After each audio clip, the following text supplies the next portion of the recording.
आंगनबाड़ी कार्यकर्ती हो या आंगनबाड़ी सहायक हो, इन सब के मानदेय में बढ़ोतरी भी की है, चाहे वह आंगनबाड़ी का हो या रसोइया का। ये सभी बेहतरीन सेवा कर रही हैं और मैं सचमुच इनका सभी का अभिनंदन करूंगा। तक इनके मानदेय की बात करी है हमारी आंगनबाड़ी कार्यकर्ती। आंगनबाड़ी मानदेय वृद्धि मुद्दे पर मुख्यमंत्री का बड़ा बयान। आंगनबाड़ी बहनों, रसोइया बहनों के मानदेय वृद्धि को लेकर क्या कहा उत्तर प्रदेश के मुख्यमंत्री योगी आदित्यनाथ ने, दिखाएंगे आज की इस वीडियो में। साथ में बेसिक शिक्षा मंत्री ने भी आंगनबाड़ी और रसोइया बहनों के मानदेय के मामले में कुछ बात कही है सदन के पटल पर, उसकी भी वीडियो दिखाएंगे। तो वीडियो आपके लिए बहुत ही ज्यादा महत्वपूर्ण है। साथ ही मुख्यमंत्री ने जो आंगनबाड़ी बहनों के मानदेय वृद्धि पर बयान दिया है उसकी सच्चाई भी आपको बताएंगे। तो वीडियो को पूरा लास्ट तक जरूर देखिएगा और वीडियो अगर आपको पसंद आए तो वीडियो को लाइक और शेयर भी जरूर करिएगा। तो सबसे पहले आप सुनिए कि विधानसभा में मुख्यमंत्री योगी आदित्यनाथ ने आंगनवाड़ी और रसोइया बहनों के मानदेय वृद्धि के मुद्दे पर क्या कुछ कहा है। उसके बाद उनकी कही गई बातों का एनालिसिस भी करेंगे, सच्चाई का भी पता लगाएंगे। तो वीडियो में लास्ट तक जरूर बने रहिएगा। सुनिए मुख्यमंत्री योगी आदित्यनाथ जी का विधानसभा का यह भाषण। एक बात मैं नहीं समझ पाया कि समाजवादी पार्टी की सरकार 12 से 17 तक थी और रसोइयों को मानदेय जो मिलता था वह मुश्किल से 500 रुपये से कम मिलता था। ये 3,72,000 जो रसोइया हैं, 8 घंटे एक तो उनकी सेवा नहीं होती है। आप लोगों ने दूसरा उनके साथ अन्याय ये किया कि जिनके बच्चे नहीं पढ़ेंगे उनको सेवा से हटा दिया जाएगा। तीसरा, मनमर्जी से चयन होता था, कोई मेरिट उसकी नहीं होती थी। ये हमारी सरकार ने सुनिश्चित किया और 2022 में उनके मानदेय को हम लोगों ने न्यूनतम 2,000 रुपए तक किया है। ये हमारी सरकार ने किया है। आपके समय में, समाजवादी पार्टी की सरकार के समय में, ये पैसा उनको 500 रुपए से भी कम मिलता था और उसमें भी चयन में भेदभाव होता था, चाहे वह आंगनबाड़ी का हो या रसोइया का। ये सभी बेहतरीन सेवा कर रही हैं और मैं सचमुच इनका सभी का अभिनंदन करूंगा, क्योंकि फील्ड लेवल में इन्होंने कोरोना कालखंड में बहुत बेहतरीन कार्य करके अपनी सेवाओं के माध्यम से शासन की योजनाओं को प्रत्येक परिवार तक पहुंचाने के लिए बहुत अभिनंदनीय कार्य किया। और यही कारण है कि आंगनबाड़ी कार्यकर्ती हो या आंगनबाड़ी सहायक हो, इन सब के मानदेय में बढ़ोतरी भी की है। इन्हें टैबलेट से आच्छादित करने के साथ साथ इन्हें अतिरिक्त मानदेय भी मिल सके। एक तो फिक्स मानदेय है और इसके अलावा अतिरिक्त भी इनकी इनकम हो सके, इसका प्रावधान भी किया गया है। बहुत सारी आंगनबाड़ी बहुत अच्छा उसके माध्यम से पैसा कमाती है। जैसे हम लोगों ने प्रत्येक ग्राम पंचायत में, आपकी विधानसभा एक ग्रामीण पृष्ठभूमि से जुड़ी हुई विधानसभा है, अब आप इस बात को देखते होंगे कि हर ग्राम पंचायत में एक पंचायत सचिवालय का निर्माण किया है।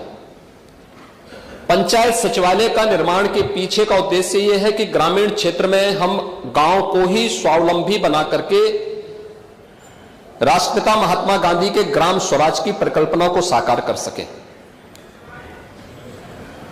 वहां पे कंप्यूटर ऑपरेटर के रूप में पंचायत सहायक रखा गया है, वीसी सखी रखी गई है, बैंकिंग कॉरेस्पॉन्डेंट सखी वह गांव के अंदर वित्तीय लेन देन का काम करती है।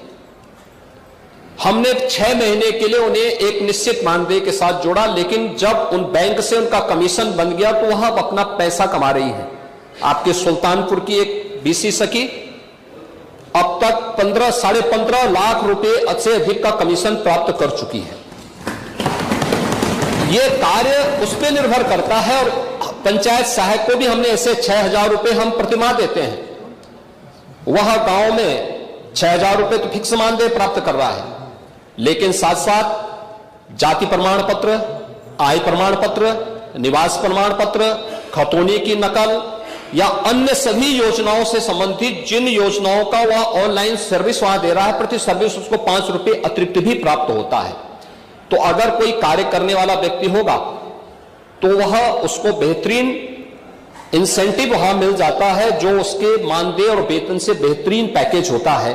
और मुझे लगता है कि कार्य के साथ साथ अगर हम उनकी जवाबदेही तय करते हैं तो जनता को बेहतरीन सेवा दे पाएंगे। और इसीलिए हम लोगों ने आंगनबाड़ी में भी व्यवस्था की, फिक्स मानदेय के साथ साथ हम उनको ऐसा इंसेंटिव देंगे कि उस इंसेंटिव के माध्यम से उनकी एक फिक्स पैकेज उनको उपलब्ध हो सके। आंगनबाड़ी में भी यही किया गया है और समय आने पर जब इसके बारे में आवश्यक होगा तो अवश्य सरकार इसके बारे में विचार करेगी कि जिन लोगों ने बेहतरीन कार्य किया है उनको बेहतरीन मानदेय या उनको उस प्रकार का पैकेज भी प्राप्त हो।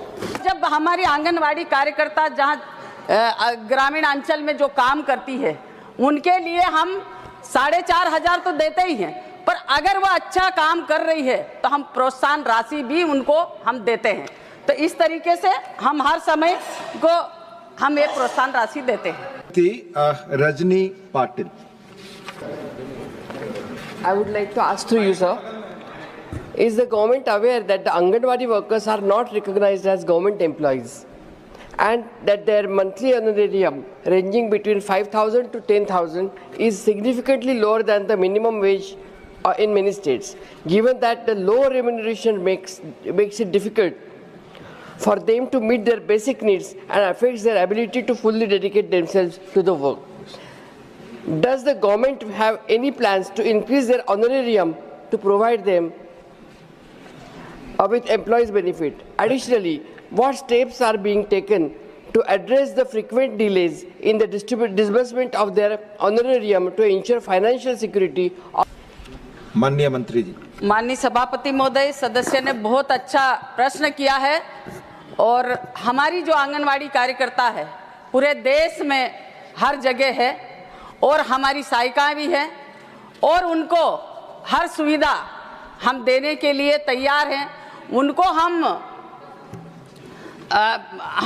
उनको जो वेतन भत्ता होता है वो हम देते हैं और साथ ही उनके स्वास्थ्य की चिंता करते हैं, जो उनको आयुष्मान भारत से हमने जोड़ा गया है। और ऐसी जितनी भी कार्यकर्ता हैं, कम से कम हमारी 18,000 हमारी कार्यकर्ताओं को आयुष्मान भारत से जोड़ा गया है। इसमें सभी जितनी भी हमारी कार्यकर्ता हैं, सहायिका हैं, उनको आयुष्मान भारत से जोड़ा गया है, जीवन ज्योति से जोड़ा गया है। और जब हमारी आंगनवाड़ी कार्यकर्ता जहां ग्रामीण अंचल में जो काम करती है उनके लिए हम 4,500 तो देते ही हैं, पर अगर वह अच्छा काम कर रही है तो हम प्रोत्साहन राशि भी उनको हम देते हैं। तो इस तरीके से हम हर समय को हम एक प्रोत्साहन राशि